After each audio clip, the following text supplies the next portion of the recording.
Have you ever wondered what a truly perfect world would look like? No suffering, complete harmony. It's a question people have asked forever. Well, one of the most detailed blueprints for utopia like that comes from an ancient text, the Anand Ramayan.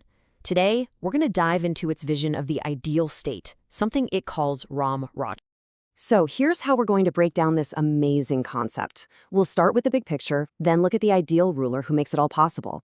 After that, we'll see what society was like, how nature itself played a part, and finally wrap up with what this ancient ideal really means.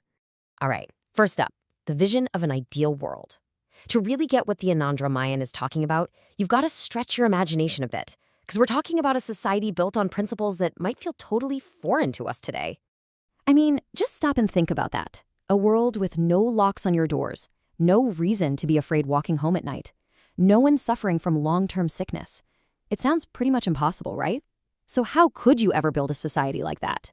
Well, the Anand Ramayan actually gives us a kind of blueprint. And this isn't just some fairy tale. It's a deep social and moral vision. It describes Ram Rajya not as a fantasy, but as a real, tangible state that was built on very specific principles. So where do you even start to build a perfect world? The Anand Ramayan is crystal clear on this. It all starts from the very top. The entire foundation of Ram Rajya rests on the character of its ruler, Shri Ram himself. The core idea is pretty simple, actually. The kingdom was just a mirror reflecting its king. Shri Ram's absolute commitment to Dharma, or righteousness, that was the law of the land. His job wasn't about power, it was about care, almost like a parent, making sure every single person felt safe, prosperous, and totally free from fear. Justice wasn't just a system, it flowed directly from his own virtue. Now, when you have that kind of leadership, it's like a ripple effect. It naturally creates a very special kind of society. So let's see how that integrity at the top shaped the daily lives of everyday people in this righteous and fearless society. This one detail just says it all, doesn't it? In Ram Rajya, nobody locked their homes.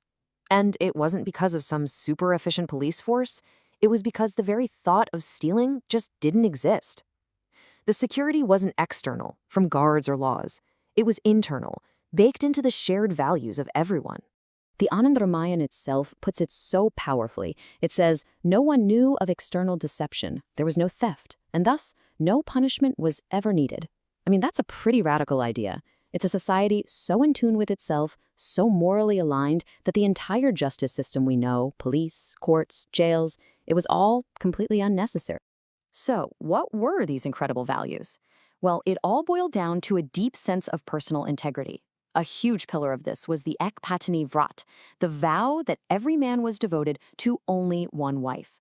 And get this, the Anand Ramayan says this commitment was so absolute, so total, that even dreaming of another woman was considered a sin. That level of devotion, combined with the ideal of chastity for women, created a social fabric of complete trust and respect. In an atmosphere like that, things like greed or deceit, they just couldn't survive. And when you put it side by side with our world today, wow. The contrast couldn't be more extreme. We have locks and security cameras, they had trust. We are constantly on guard against crime, they had genuine social harmony.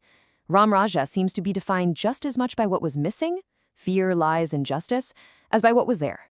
Now here's where things get really fascinating. This incredible social harmony wasn't just between people. In the world of Ram Rajya, it's like the moral goodness of society actually influenced the natural world itself.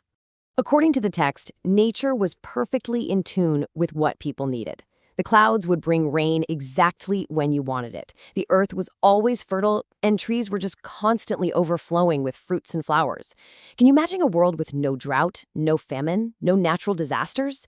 A world where the environment is literally on your side. And the result of all this perfect harmony? Well, people were incredibly healthy. They were free from disease, they lived long, happy lives, and maybe most importantly, parents never had to experience the tragedy of losing a child. Life wasn't a struggle to survive, it was a celebration. So let's pull all these pieces together. What's the big idea behind Ram Rajya? What is this ancient ideal really all about? When you look at the whole picture, it's clear Ram Rajya is way more than just a good government. It's a complete vision where everything is connected. The goodness of the ruler creates goodness in the people, and that collective goodness brings the natural world into perfect balance with them. It's where morality, society, and nature are all one. And that, of course, brings us right back to our world, a world filled with division, distrust, and environmental worries. This ancient idea of a society built on pure integrity and compassion, it feels more relevant than ever. Of course, it's not about trying to perfectly copy the past, but it definitely makes you wonder, which parts of this perfect world are still worth fighting for today?